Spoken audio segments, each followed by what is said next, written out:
ndio mheshimiwa mgeni rasmi. Wanapita wamependeza kweli kweli. Miavuli na shine kweli kweli. Jina langu naitwa Maria Shimba, ni project coordinator katika mradi wa kukuza kazi zenye staha na heshima kwa wafanyakazi wa majumbani.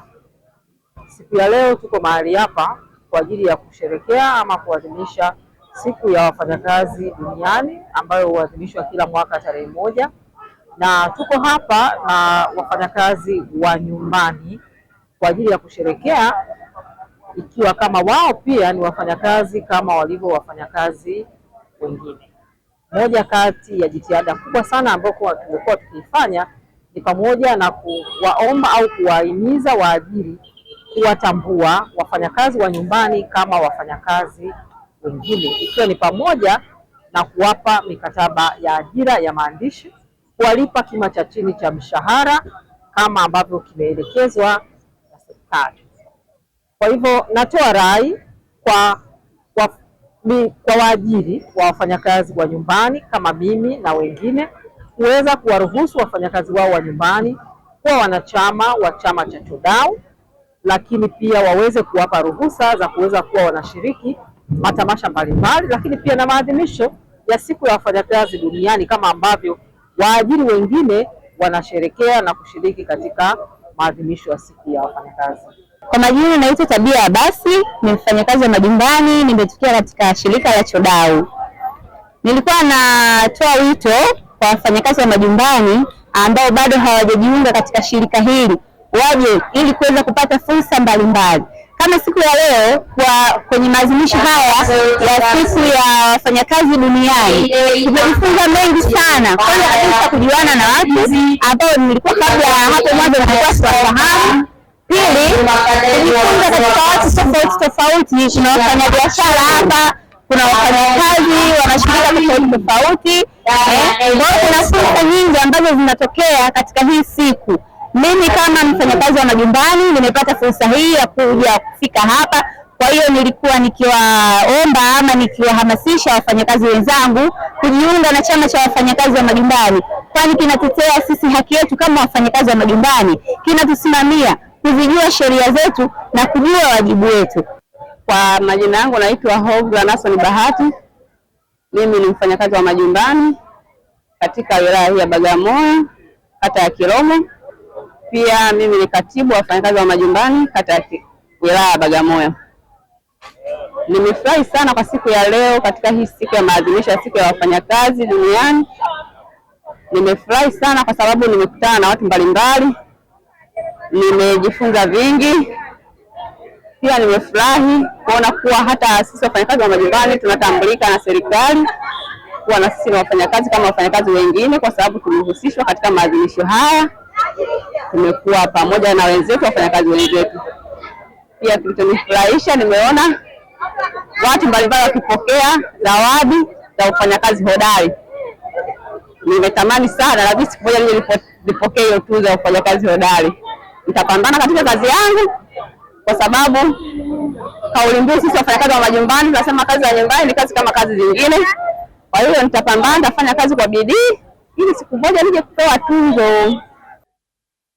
Lakini washukuru TUCTA na vyama vyote vya wafanyakazi kwa kunialika kwa mara nyingine kuweza kushiriki na nyinyi kwenye shughuli hii.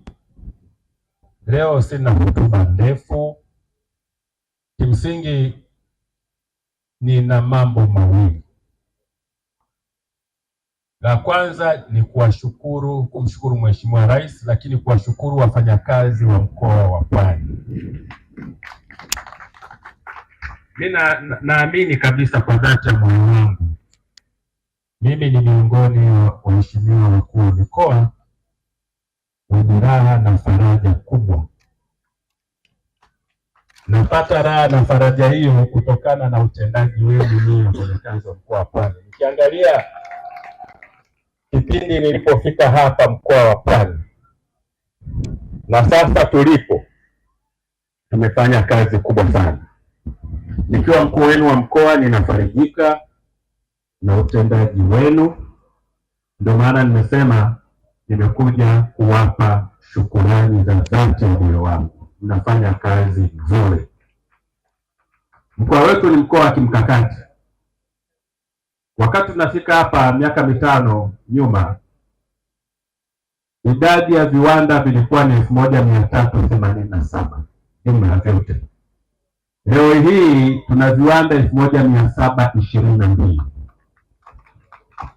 Ukiangalia viwanda vikubwa na vya kati viko sasa hivi 457 hivi.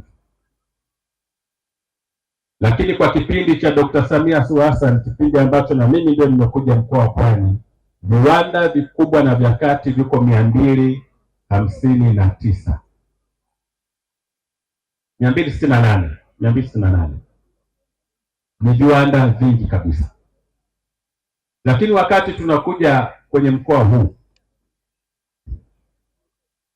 ukiangalia upande wa mapato ya serikali tulikuwa tuko chini, na mkoa wetu ulikuwa unachukua kati ya mikoa 26 ya Tanzania bara, tulikuwa karibu nafasi ya 23.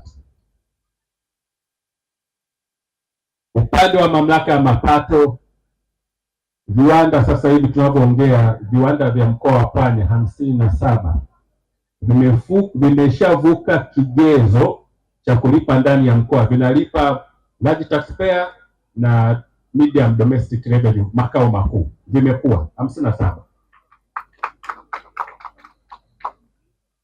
Sasa hivi nimewaambia tulikuwa kama mkoa wa 3 kutoka chini. Takwimu za leo tunapozungumza, mamlaka ya mapato mkoa wa Pwani imeshavuka lengo alilopewa. Mamlaka za serikali za mitaa zimeshavuka lengo walilopewa. Kwa upande wa asilimia, ukuaji wa mapato kusanya kwa asilimia kubwa, tunaongoza Tanzania nzima, namba 1. Ukiangalia upande wa viwango vya ukusanyaji, mnajua muundo wa mikoa, kuna miundo yenye halmashauri ya majiji, kuna manispaa, kuna halmashauri za miji, halmashauri za wilaya. Sisi kwetu hatuna jiji hata moja. Lakini tunapozungumza kwa takwimu za leo, nawaambia kwa percentage kuvuka lengo tunaongoza, na kwa ukubwa sisi ni wa pili baada ya Dar es Salaam.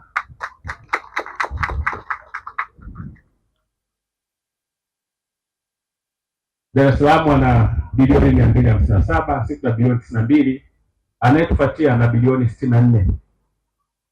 Hiyo ndio plani ya Samia na utendaji wenu nyinyi wenyewe. Umeme tulikuwa napata megawati 118. Mwezi mmoja uliopita tumefikia 140, sasa tunapata megawati 160. Na tunaenda sasa hivi, tunafahamu tuna swala la gesi. Ukiangalia wilaya ya Rufiji, Kibiti, Mkuranga, wote wanapata gesi. Hivi karibuni tunaanza kupata gesi itakuwa inatoka pale panaitwa no Kinyerezi mpaka Chalinze. Bomba la gesi litapatikana, upembuzi yakinifu umeshakamilika. Kwa hiyo mimi niseme kwa upande huo, upande wa maji kadhalika tunaenda vizuri. Kila sekta, wakati wote tunakuja tunaambiwa wafanyakazi, fanyeni kazi kwa bidii, fanyeni kazi kwa nidhamu. Mimi niseme, mimi nikiwa kiongozi wenu wa mkoa wa Pwani, nikiwa mlezi wenu, sina deni na ninyi walaumu. Mnafanya kazi nzuri. Sasa nisema mambo mawili. Hilo la kwanza, na mnafahamu dira yetu 2050 inaelekeza lazima tuendelee kupambana tupate pato la mtu mmoja mmoja $7 itafika 2050, na pato la nchi $1 trilioni. Na kwa mujibu wa dira yetu Vision 2050, serikali na taasisi zake zitachangia 22%, 8% ni NGOs na not for profit organizations, na 70% ni sekta binafsi.